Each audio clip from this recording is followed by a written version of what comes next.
بسم الله الرحمن الحمد لله وكفى وسلام على عباده الذين اصطفى أما بعد فأعوذ بالله من الشيطان الرجيم بسم الله الرحمن الرحيم ولحم طير مما يشتهون اللهم صل على سيدنا محمد وعلى آل سيدنا محمد وبارك وسلم۔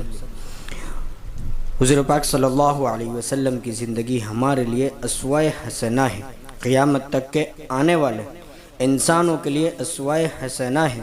حضور پاک صلی اللہ علیہ وسلم کی زندگی کا ہر عمل ہمارے لیے مشعل راہ ہے۔ حضور پاک صلی اللہ علیہ وسلم کی زبان مبارک سے نکلے ہوئے الفاظ میں قیامت تک ہیرے اور موتی نکلتے چلے جائیں گے۔ حضور پاک صلی اللہ علیہ وسلم افضل انبیاء ہے۔ اللہ رب العزت نے ہمارے نبی صلی اللہ علیہ وسلم کو بہترین نعمتیں عطا فرمائی، لیکن نبی کریم صلی اللہ علیہ وسلم کو جو نعمتیں عطا فرمائی ہے وہ سب سے اعلیٰ ہے۔ مختلف انبیاء کو کتابیں ملی، لیکن جو کتاب آقا صلی اللہ علیہ وسلم کو ملی وہ سب کتابوں سے اعلیٰ ہے۔ اسی طرح حضور پاک صلی اللہ علیہ وسلم کو جو چیزیں عطا فرمائی گئی وہ سب سے اعلیٰ ہے۔ ہر نبی کو امت ملی، لیکن نبی صلی اللہ علیہ وسلم کو خیر الامت یعنی خیر والی امتوں میں سے سب سے بہترین امت تھی وہ ملی۔ تو نبی صلی اللہ علیہ وسلم کو اللہ رب العزت نے ہر چیز بہترین عطا فرمائی، کسی بھی چیز میں کمپرومائز نہیں کیا کہ کسی دوسرے نبی کو آقا صلی اللہ علیہ وسلم سے بڑھ کے کوئی چیز مل گئی ہو۔ باقی انبیاء علیہ السلام کو بہترین نعمتیں ملی، لیکن نبی صلی اللہ علیہ وسلم کو ان سے بھی بڑھ کر نعمتیں ملی۔ اسی طرح نبی صلی اللہ علیہ وسلم کو اعمال میں سے افضل اعمال ملے۔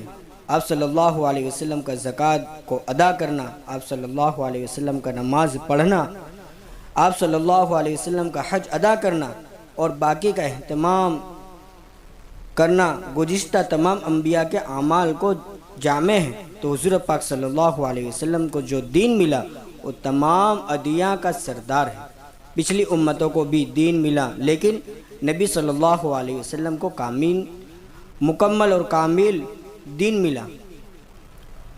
قیامت تک کے لیے جنت میں جانے کا ایک ہی راستہ ہے، اور وہ کون سا ہے؟ صرف اور صرف نبی صلی اللہ علیہ وسلم کے طریقے پر چلنا۔ جو نبی کریم صلی اللہ علیہ وسلم کے راستے پر چلتا چلا جائے گا انشاءاللہ جنت میں پہنچ جائے گا۔ ایک بزرگ گزرے ہیں حضرت حکیم رحمۃ اللہ علیہ، ان کا ایک بہت ہی پیارا اشعار فرماتے ہیں: نقش قدم نبی کے ہیں جنت کے راستے، نقش قدم نبی کے ہیں جنت کے راستے، اللہ سے ملتے ہیں سنت کے راستے۔ سبحان اللہ، کتنا پیارا اشعار ہے۔ اگر ہم سنت پر عمل کرنا شروع کر دیں گے تو یقیناً اللہ تعالیٰ سے ہماری ملاقات قیامت کے دن اس حال میں ہوگی کہ اللہ ہم سے راضی ہوں گے۔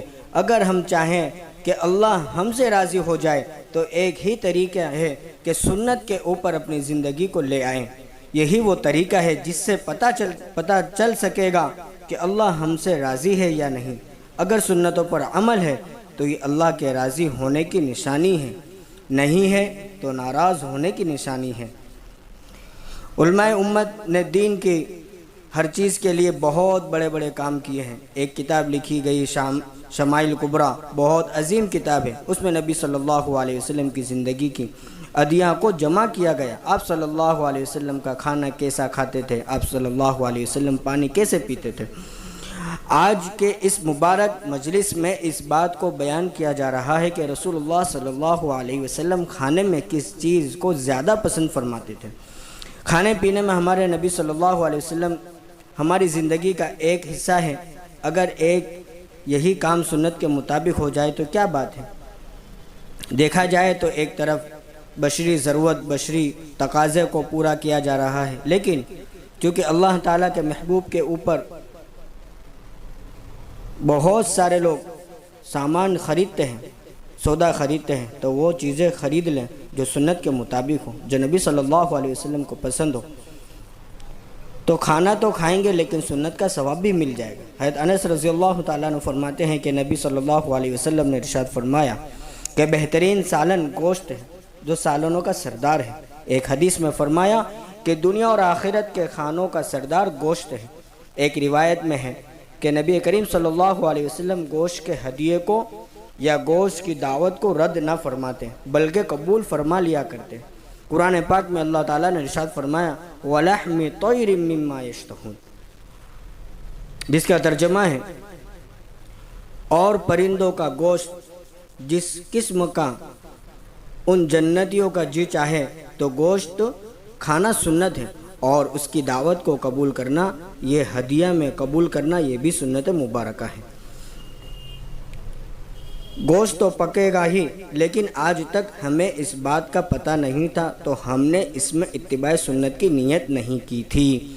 اب ہم گوشت کھائیں تو اس نیت سے کہ اللہ کے نبی صلی اللہ علیہ وسلم کو بھی پسند تھا۔ پھر دیکھیں انشاءاللہ اگر گوشت کی برکتیں اللہ رب العزت عطا فرمائیں گے۔ نبی کریم صلی اللہ علیہ وسلم نے ارشاد فرمایا کہ اگر میں چاہتا کہ مجھے روزانہ گوشت ملے تو میں نوازا جاتا اور اللہ رب العزت میری اس چاہت کو قبول فرما لیتے، لیکن میں نے نہیں چاہا۔ علماء نے لکھا ہے کہ گوشت کھانا گوشت کو ہی بڑھاتا ہے، یعنی گوشت کھانا انسان کے گوشت کو ہی بڑھاتا ہے، مگر یہ خیال رہے کہ جہاں اس کے فائدے ہیں وہاں اس کی کثرت سے نقصانات بھی ہیں۔ ایک اللہ والوں نے لکھا ہے کہ انسان روزانہ گوشت کا استعمال نہ کرے، اس سے خون کے امراض پیدا ہو جاتے ہیں، اور فرمایا کہ جو شخص 40 دن تک گوشت کھائے اس کا دل سخت ہو جاتا ہے۔ اسی وجہ سے نبی کریم صلی اللہ علیہ وسلم نے اسے ناگا کر کے کھاتے تھے، یعنی اپنی جسمانی صحت میں اعتدال رکھے، کبھی گوشت کھائے تو کبھی باقی اللہ کی نعمتوں کا بھی کھائے۔ ہدیہ کو قبول کرنا تو نبی صلی اللہ علیہ وسلم کی سنت ہے۔ اللہ تعالی ہم سب کو کہنے سننے سے زیادہ عمل کرنے کی توفیق عطا فرمائے۔ وآخر دعوانا ان الحمد للہ رب العالمین۔